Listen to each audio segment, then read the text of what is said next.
But it's going to be a build that I've discovered on Diablofans, and I'm going to share it with you all today. So it's courtesy of Wreckanoth, and I'll put a link in the video description where you can get more information on the build and information on the skills and the gameplay, etc, etc. Although I am going to be showing you a lot of what I've learned already. I'm talking in the last 10 minutes or so, and hopefully that's going to help you as well. So first things first, let's just have a quick look at the gear that we're going to be using. By the way, if you do enjoy this episode, if it helps, go ahead and support me if you'd like, just by hitting the like button on YouTube and being subscribed to my gaming channel. But back to the video, you can collect the following gear for the Necromancer for this build. Most of the pet builds, and this is a pet build as you can see, for the Necromancer, use the Jesseth set, the Jesseth arm set, along with this set here, the Rathma's, Bones of Rathma set. And this pet build's a little bit more unique because it's not using those that second set, it's using trang-oul's set, trang-oul's avatar instead. So this is going to be based upon both your pets and using your life as a resource in order to boost the damage of your pets. So you are going to need both pieces of the Jesseth set, obviously. That's the one-handed skull scythe and also the one-handed shield, so the offhand shield as well. And you'll get both of those set bonuses then, which is that the command skeleton causes your skeletons, including your mages as well, I believe, to attack other targets once the first target dies, as well as actually just flat out boosting the damage of your pets as well, which is always helpful. And then the other set you're going to be using is the trang-oul's set, which has 3 set bonuses. The first one is one that we're not going to actually be using because we're not using Blood Rush. But the second is going to be useful. It's going to boost your maximum life through healing from your abilities. So Devour, for example, which consumes corpses and restores 3% health. It's going to boost your maximum life for 45 seconds. And you can actually double your life from using this ability. And in fact, you want to keep it doubled because you can actually keep that buff up pretty much 100% of the time. And then finally, your life spending abilities will deal 3,300% increased damage, but cost double the life. And also your healing from skills is increased by 100% as well, so that's going to have synergy with the 4-piece set bonus. So as for this 6-piece set dealing 3,300% for life spending abilities, that's going to impact your skeletal mages, which cost 10% health. We're using a rune as well with those, which we'll look at when we get into the skills properly. But they're going to deal massive amounts of damage. In fact, they're going to be your main damage source for this build.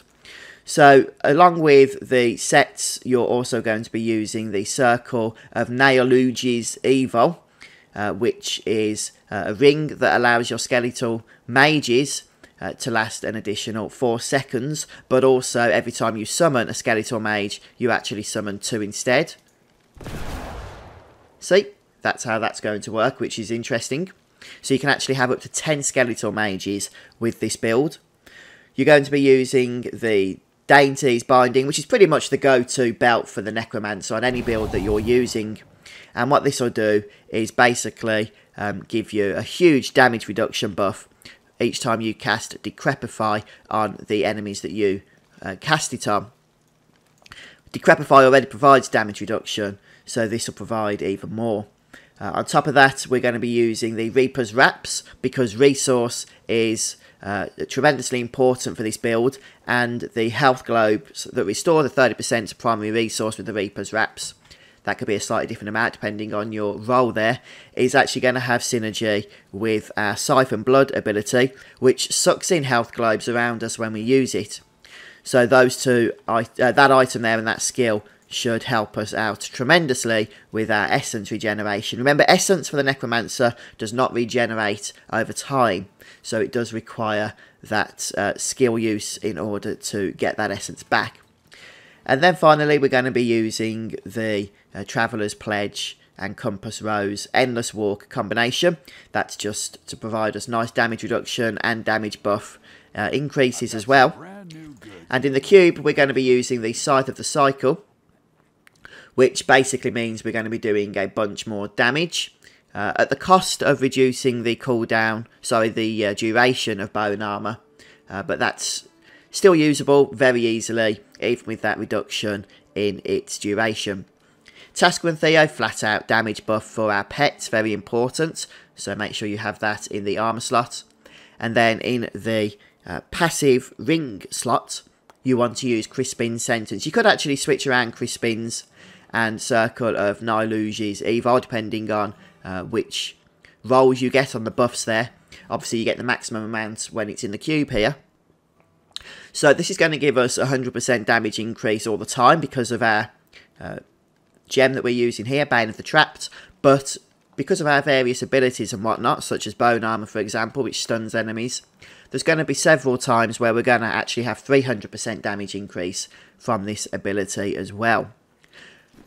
Right then, so looking at our skills next, we're going to be using the Decrepify, and we're going to be using the Dizzying Curse ability. As we just looked at, that's going to give us a 300% damage buff, but Dizzying Curse also debuffs the enemy in its natural state anyway, reducing the damage, so that's going to be a good ability to have, especially in higher greater ifs, as we need to build up that toughness.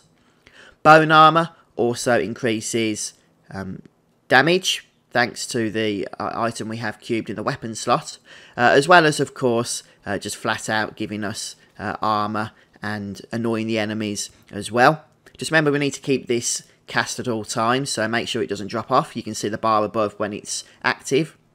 Command Skeletons is a very important ability. We need to keep that active at all times. It massively boosts the damage of our skeletons, including our skeletal mages. But also, with the bonuses that we have from the Jesseth set, we only need to cast it once on each pack, and the skeletons will move around as the enemies die with that. Devour is going to be the ability we use to cannibalise corpses. That will increase our essence, or restore our essence, and with the rune that we're using, restore our health, which is very important, because that will boost our maximum health due to the 4-piece set bonus of our trang-oul set.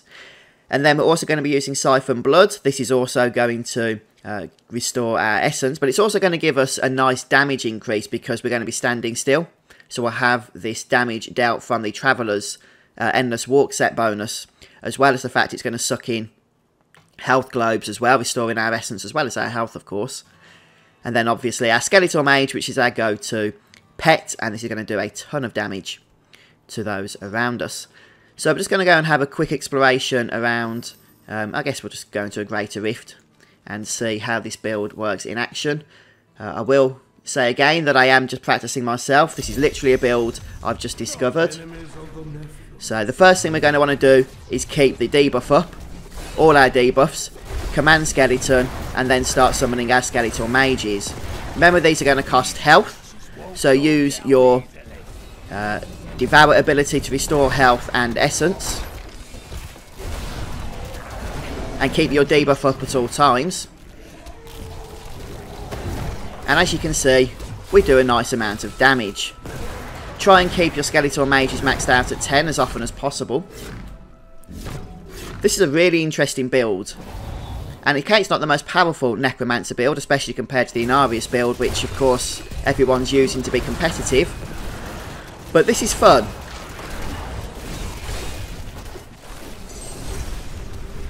So remember to keep that command skeleton up, or you're not going to be doing much damage, as well as your Decrepify debuff.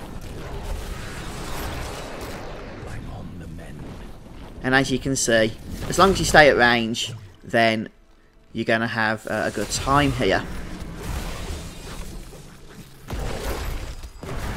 Just keep those mages up because they do drop after about 12 seconds, which is an extended period of time compared to other builds that use the mages. So that's one of the reasons I do like this build that we're using.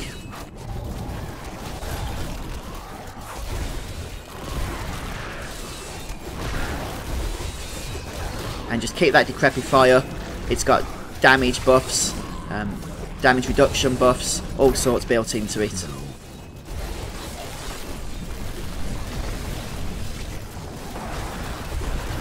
And our skeletal mages are dropping off, so we'll get those summoned back again.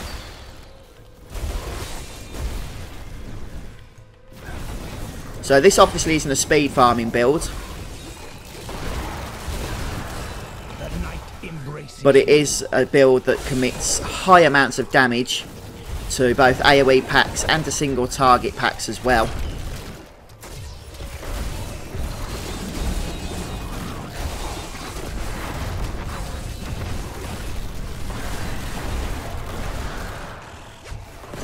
There we go.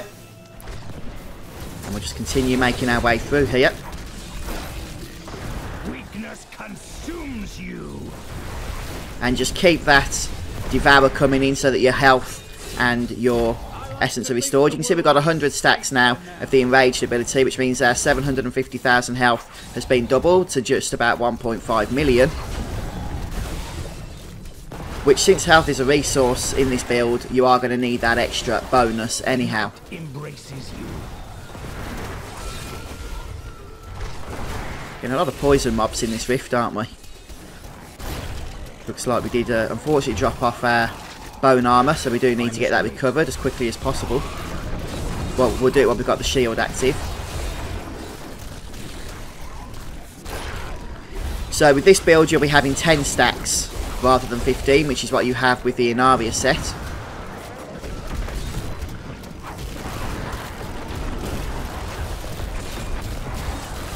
Do not fear the end. And just keep that essence high so that you can keep those skeletal mages constantly active. Obviously, if you don't have those mages around, then you're going to be sucking in damage big time, which is not what you want. This world can abide you no longer.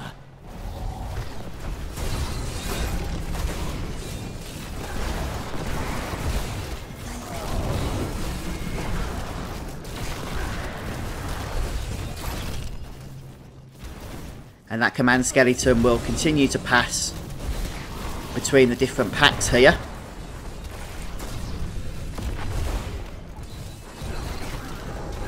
And we'll keep this decrepify up on as many mobs as possible.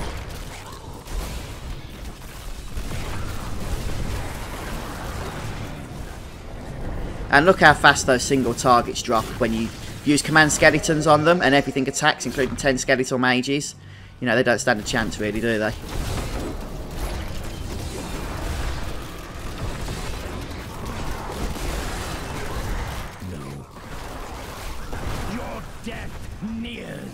So you do have to manage your resources, which is probably the most challenging part of playing this build.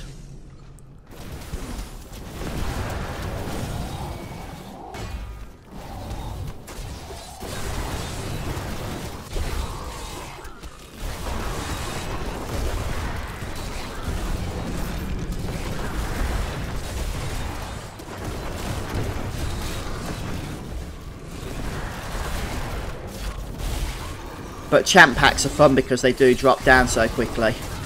You can get some annoying combinations though in the affixes, which makes things a little bit frustrating at times.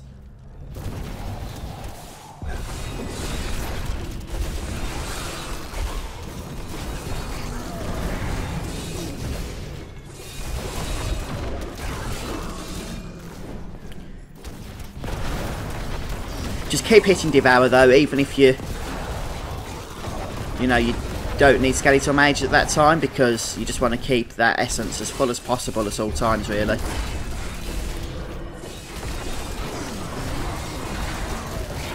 I've said before that the Necromancer is probably the most active class to play, and that isn't any more true than it is with this build right here. You have to be aware of so much stuff that's going on all at once. Your resource generation, your health totals, and your health as a resource as well. Your skeletal mages, your buffs, your debuffs. It's definitely a build that takes a lot of practice to really perfect, but it's also a heck of a lot of fun.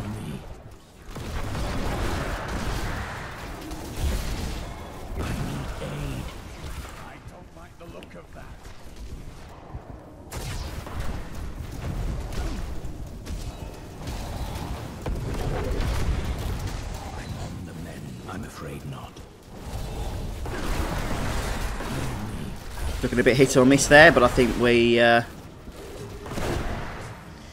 Managed to get out of that little bind.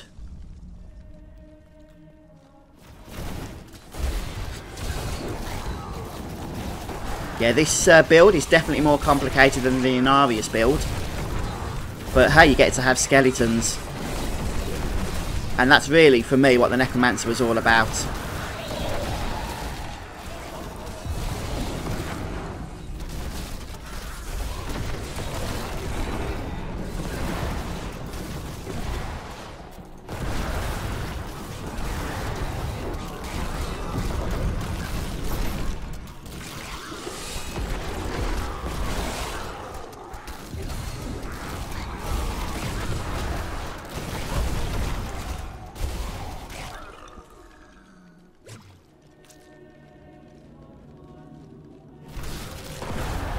I think if we get this Greater Rift done, I might have a look at doing some public games and seeing how the lag holds up, having all the minions and that out with other players as well. I'm not sure actually, I can't remember off the top of my head if you get to see all the other players' skeletons as well and pets with the Necromancer. I'm sure they played around with that at one point on the PTR.